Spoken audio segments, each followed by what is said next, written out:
समय पश्चात मुनि श्रेष्ठ पुलस्त जी तीर्थ यात्रा के लिए भूतल पर भ्रमण कर रहे थे। जब उन्होंने द्रोणाचल की गोद में विराजमान गिरिराज गोवर्धन को देखा, जिसमें गौर श्याम शोभा प्रकाशित हो रही थी। आप गौर से देखना गिरिराज जी की शिला में थोड़ा हिस्सा गौर वर्ण और थोड़ा हिस्सा श्याम वर्ण, मानो प्रिया प्रीतम का मिलित रूप गिरिराज जी प्रकाशित कर रहे हैं। गोवर्धन जी को देखते ही आसक्त हो गए पुलस्त ऋषि। बहुत ही सुंदर माधवी मालती आदि लताएं लिपटी हुई, वृक्ष फूलों के भार से लदे हुए, बड़े सुंदर झरने, बहुत सुंदर सुंदर कुंड, सब गिरिराज जी में ही विराजमान थे। गिरिराज महाराज को देखते ही इतना लुभायमान हुए, इतनी अपार प्रीति उत्पन्न हुई कि अब लगा कि नहीं, गिरिराज जी को तो हम अपने साथ ले जाएंगे। इनकी कंदराओं में बैठकर भजन करने से जो सुख मिलेगा, जिनके दर्शन से इतनी शांति और आसक्ति प्रकट हो रही है, अगर इनकी कंदराओं में बैठकर हम भजन करेंगे तो परमानंद की बाढ़ आ जाएगी। सैकड़ों शिखरों से सुशोभित रत्नमय, परम मनोहर, मंगलमय गिरिराज जी को देख करके इन्हीं पर तपस्या करने का निश्चय करके इनको ले जाने का संकल्प बनाया। विविध धातुएं, विविध रंग की लताएं, विविध फूलों से फूली हुई, ऐसे अद्भुत झरने, ऐसे अद्भुत कुंड, ऐसी भूमि जो चढ़ाव उतार से युक्त, नाना प्रकार के पक्षी कोलाहल कर रहे हैं, मृग, बंदर और भी पशु पक्षी गोवर्धन में विचरते हुए देखे महाराज पुलस्त जी ने। मयूरों की तो पूछो मत, केकी ध्वनि से गूंज रहा था गोवर्धन, नृत्य कर रहे थे मयूर। और गिरिराज जी को देखते ही मोक्ष पाने की इच्छा और मोक्ष पदवी दोनों प्राप्त हो जाती है। अर्थात मुमुक्षुता, संसार से वैराग्य, जीवन मुक्त अवस्था, ये दोनों प्रदान कर देते हैं गिरिराज महाराज। मुनिवर पुलस्त के मन में दृढ़ निश्चय हो गया कि अब इनको द्रोणाचल पर नहीं रहने देंगे, इनको अपने साथ ले जाएंगे। द्रोणाचल के समीप गए, पूजन किया, सत्कार किया। द्रोणागिरी ने भी पुलस्त जी का, ये दिव्य तनुधारी है। पुलस्त जी ने कहा, द्रोण तुम बहुत भाग्यशाली हो, क्योंकि तुम्हारी गोद में गिरिराज गोवर्धन विराजमान है। इस समय तुम विश्व वंदनीय हो गए हो, तुम में दिव्य औषधियां हैं, अमोघ संजीवनी आदि, तुम सबको जीवन देने वाले हो, इसलिए मेरे को भी जीवन प्रदान करो। ये गोवर्धन मेरा जीवन बन गए हैं, इनके देखने से ही मैं इतना आसक्त हो गया हूं, इनके बिना नहीं रह सकता। और इनको हम विराजमान करेंगे मुक्ति नगरी आनंदवन काशी में। सानंद मानंद वने वसंतम, आनंद कंदम हृत प्राप वृंदम, वाराणसी नाथम अनाथनाथम, श्री विश्वनाथम शरणम प्रपद्ये। आनंदवन में, ये प्रेमानंद वन है वृंदावन, काशी आनंद वन है। मैं काशी में विराजमान करूंगा और बहुत से मुमुक्ष जन इनके दर्शन मात्र से इनमें भजन साधन करके परम पदवी को प्राप्त होंगे। मैंने इनकी महिमा देख ली। काशी में बहुत से भी ऋषि मुनि निवास करते हैं, उनको परम लाभ होगा। मैं याचना करता हूं, मुझे गिरिराज गोवर्धन दान दे दो। इस समय मैं केवल गोवर्धन को चाह रहा हूं। भगवान विश्वेश्वर की नगरी में विराजमान होकर के समस्त प्राणियों को परम पदवी प्रदान करेंगे, मैंने निश्चय कर लिया। जहां गंगा नदी प्रवाहित होती है, भगवान विश्वनाथ साक्षात भ्रमण करते हैं, वास करते हैं, उनकी राजधानी है काशी। वहां हम ले जाएंगे तुम्हारे पुत्र गिरिराज गोवर्धन को। ये लता वेलों से ऐसी शोभा प्रकाशित करते हैं जो राग का नाश करती है। सच्ची गिरिराज जी के दर्शन मात्र से वैराग्य प्रकट होता है। मैं अपने तपस्या के बल से इनको ले जाऊंगा, मेरी अभिलाषा पूर्ण करो। पुलस्त जी की बात सुनते ही द्रोणाचल के नेत्रों में आंसू बहने लगे, विकल हो गए और भयभीत भी हो गए। भय इसलिए कि ना कह नहीं सकते, क्योंकि महान तपस्वी हैं। विकल हो गए कि आज मुझे जो सौभाग्य मिला कि बड़े बड़े महान पर्वत आकर के मुझे प्रणाम किए, देवता लोग आकर नमस्कार किए, क्योंकि मेरी गोद में गोवर्धन गिरिराज विराजमान है। ये मेरा सौभाग्य छीनना चाहते हैं, पर मेरा कोई बस नहीं है। द्रोणाचल जी ने कहा, महामुने, मैं पुत्र स्नेह से बहुत व्याकुल हूं। मुझे मेरा पुत्र गिरिराज गोवर्धन बहुत प्रिय है, पर मैं भयभीत हूं कहीं आप साप ना दे दें। इसलिए आपके दोनों हाथ जोड़ करके मैं प्रणाम करता हूं। क्या ऐसा हो सकता है कि आप ये ना लें?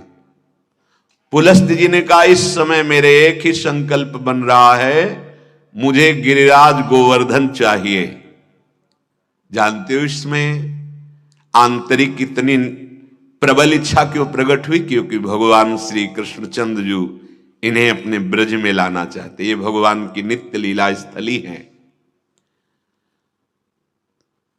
बड़े पुत्र शोक से व्याकुल होकर द्रोणाचल जी ने कहा, बेटा गिरिराज, तुम मुनि के साथ कल्याण में, परम पावन भारतवर्ष में बड़े बड़े मुनियों के द्वारा उनके सत्कर्मों की पूर्ति के लिए धर्म, अर्थ, काम, मोक्ष इसको प्रदान करने के लिए गिरिराज जी में चारों सामर्थ्य हैं।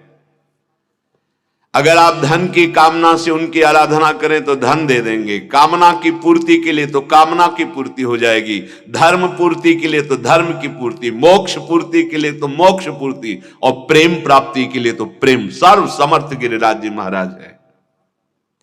जो निष्काम पूर्वक गिरिराज जी का सेवन करता है उसे प्रेम प्राप्त हो जाता है। गोवर्धन जी ने कहा, मुनि आपको पता है मैं कितना विशाल हूं? मेरा शरीर 8 योजन लंबा, 2 योजन ऊंचा, 5 योजन चौड़ा है। गिरिराज जी का 8 योजन मतलब 1 योजन का मतलब 4 कोस होता है, तो 8 योजन का मतलब 8 चौको 32 कोस। सांप के कारण क्षीण होकर अब 21 किलोमीटर किया रह गए हैं। इन्हीं ने श्राप दिया था पुलस्त जी ने। मेरा शरीर 8 योजन लंबा, 2 योजन ऊंचा, 8 कोस की ऊंचाई थी गिरिराज महाराज की, 5 योजन चौड़ा, 5 चौको 20 कोस चौड़े गिरिराज जी। आप में सामर्थ्य है कि मुझे ले चलेंगे? पुलस्त जी ने कहा, बेटा तुम क्या हो, आवश्यकता पड़े तो सुमेर को भी उठा लूं। यह है तप बल, भजन बल। एक महात्मा समुद्र पी गए, अगस्त्य जी, ये तो पुलस्त जी है। ऐसे चुल्लू बांधा, कुआं का जल ले, सरोवर का ले, अगाध अथाह समुद्र को पी गए। ये महात्मा का बल, ये भजन से होता है। तप, भजन, पवित्र संकल्प, सब कुछ समर्थ होता है। इसीलिए हम अपनी सामर्थ्य को खो बैठे, क्योंकि धर्म विरुद्ध विषयों का सेवन, मनमानी आचरण, शास्त्र विरुद्ध कर्म, हम अपनी अध्यात्म शक्ति को खो बैठे। नहीं, जो आत्म तत्व अगस्त्य जी में है, जो पुलस्त जी में है, वही आप में है। अब इस तिजोरी को खोलकर कौन कितना धन खोज पाता है, बस बात इतनी है। नहीं, स्वरूप में अंतर नहीं है, स्वरूप सबका वही है। कहा मेरी हथेली पर तुम ऐसे सुखपूर्वक बैठकर चलोगे मानो कोई वजन ही नहीं, तुम चिंता मत करो। जब तक काशी नहीं पहुंच जाऊंगा प्रण करता हूं तुम्हें कहीं नहीं रखूंगा। ये अपने बल का वर्णन किया पुलस्त जी ने। गोवर्धन जी ने कहा पक्का पक्का, मेरी भी प्रतिज्ञा सुन लो। आपने कह दिया कि काशी तक आपको गोद में लेके चलूंगा, बीच में कहीं नहीं रखूंगा। और अगर आपने रख दिया तो फिर आपका तप और संकल्प काम नहीं करेगा, आप हमें उठा नहीं पाएंगे। जहां आप रख देंगे वहां से फिर आप उठा नहीं सकते। पुलस्त जी ने कहा पूरे सालमली द्वीप को उठा करके भारत देश में पहुंचा सकता हूं, तुम गोवर्धन चिंता मत करो। रास्ते में कहीं भी नहीं रखूंगा, कोई विश्राम नहीं करूंगा, हमारी आपकी बात पक्की। मैं कहीं नहीं रखूंगा। और गिरिराज जी ने कहा जहां रख दिया वहां से कभी नहीं उठूंगा। बात पक्की हो गई। तदनंतर महान पर्वत द्रोणाचल जी ने गले से लगाया गिरिराज जी को। गिरिराज जी ने नमस्कार की मुद्रा में खड़े हो गए अपने पिता को प्रणाम करके, और पुलस्त जी ने सहज में ऐसे गिरिराज जी को गोद में ले लिया। द्रोणाचल के आंखों से प्रेमाश्रु बह रहे थे कि गिरिराज जी अभी हमें सौभाग्य प्रदान कर रहे थे, अब ऋषि लिए जा रहे हैं। दाहिने हाथ पर रखकर पुलस्त मुनि अपने तेज बल से बहुत आराम मुद्रा में सहज में चलते चलते ब्रज 84 कोष के अंदर प्रवेश किया।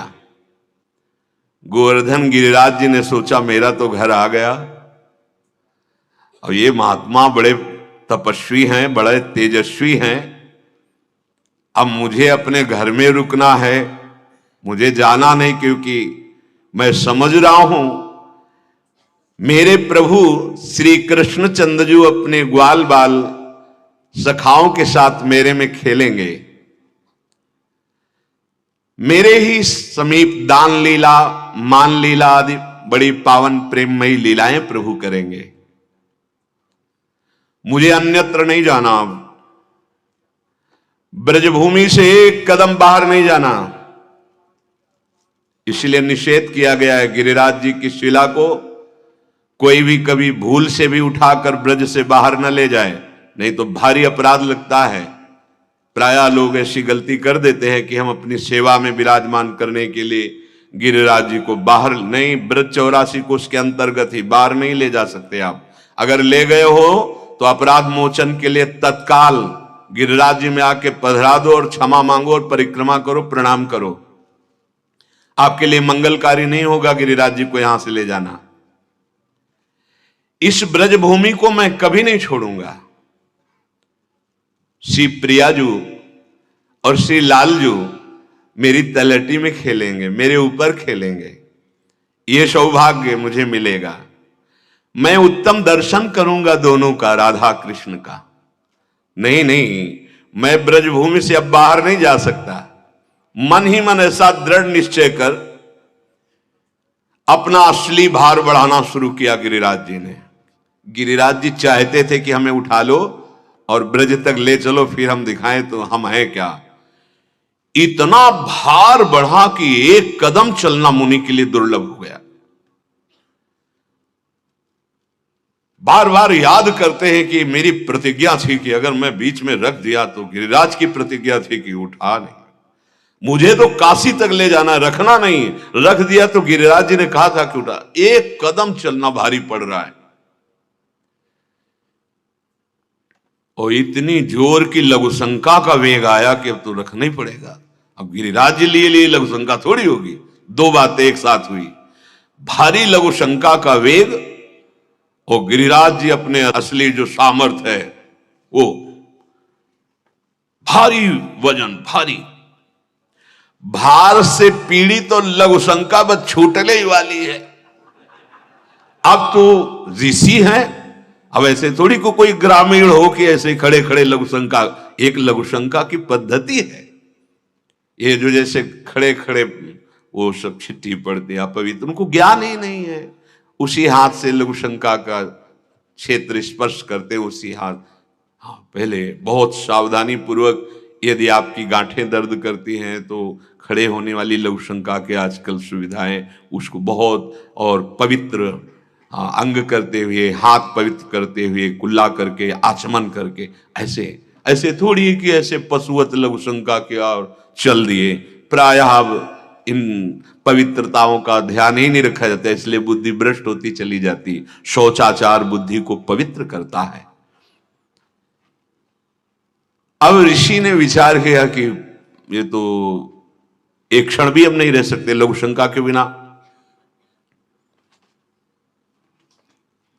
अब जो होगा सो देखा जाएगा, क्योंकि लघु शंका इतनी वेग में, वो वजन इतना बढ़ गया। जहां महाराज विराजमान है गिरिराज जी, वही पधरा दिया। लघु शंका से निवृत्त हुए और स्नान किया, क्योंकि गिरिराज जी को ले जाना है। बड़े पवित्र, तभी तो इतना तेज और तप है। सच्ची बात, अगर आप शरीर पवित्र रखेंगे, शौचाचार का नियम रखेंगे, तो आप में शक्ति आएगी। आप अपवित्र मुंह, अपवित्र शरीर, गंदे विचार, गंदी चेष्टाएं, पशुवत आचरण, पवित्र होकर के निवृत्त हो गए। गिरिराज जी से कहा चलो उठो। गिरिराज जी इतने महान भारी भार से युक्त हो गए कि जो यहां तक उठा के लाए थे, एक हाथ से ऐसे उठाया, गोद में लाए थे, दोनों हाथ लगा के पूरे तप का संकल्प करके हिला भी नहीं पाए गिरिराज जी को, तृण भर खिसका नहीं पाए। पुलस्त ऋषि ने, ये क्या हो रहा है? फिर पूरा पावर लगाया घुटने के बल बैठकर गिरिराज जी को उठाने का। पूरी शक्ति, पूरा प्रयास, पूरा तप, पूरा संकल्प, एक अंगुल भी टस से मस नहीं। पुलस्त्यो मुनि शार्दूला, ये मुनियों के शिरोमणि हैं। कहा उठो गिरिराज, ये तुम्हारा स्वभाव ठीक नहीं कि तुम अपना वजन बढ़ा रहे हो।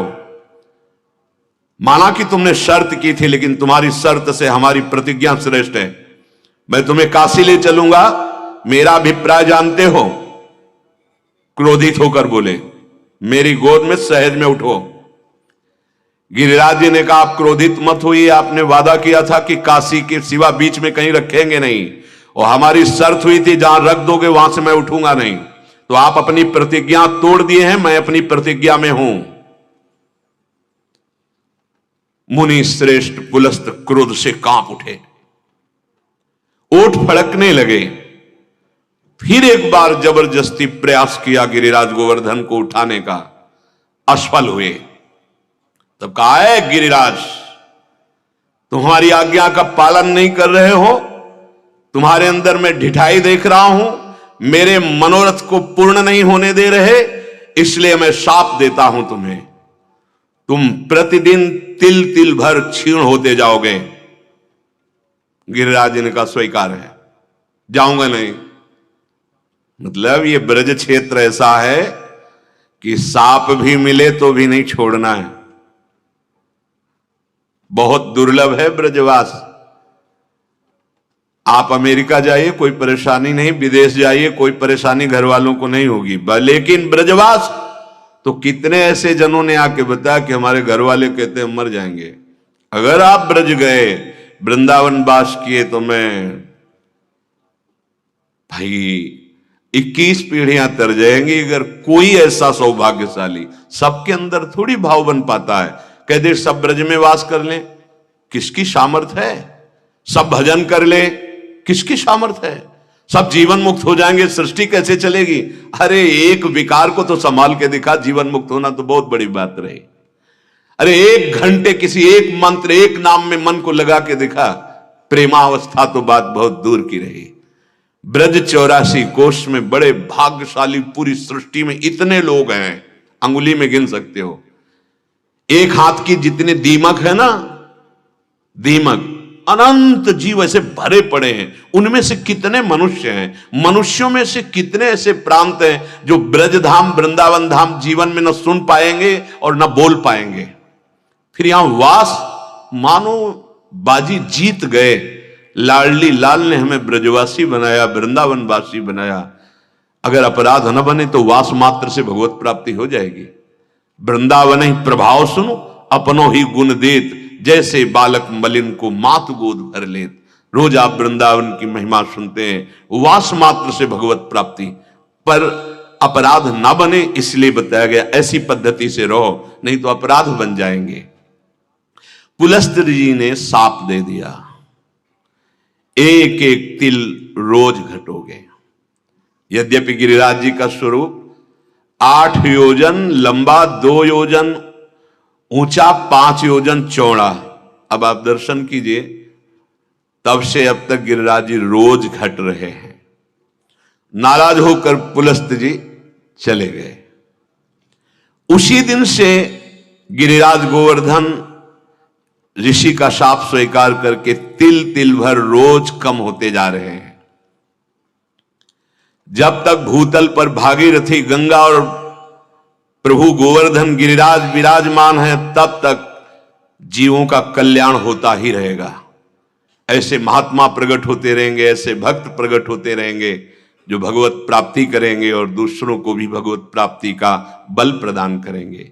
जिस दिन इस भूतल से भागीरथी गंगा और गिरिराज जी अंतर ध्यान हो गए तो कलयुग का प्रचंड तांडव प्रारंभ हो जाएगा। उस कोटि का जिसमें सर्वनाश महापाप ही होगा। भाव भ्रष्टाचारा सब संसारा, धर्म सुने नहीं काना, कलिकाल बिहाल के मनुजा, नहीं माने को अनुजा तनुजा। मानो गिरिराज जी और भागीरथी गंगा कलयुग के प्रभाव को रोके हुए हैं।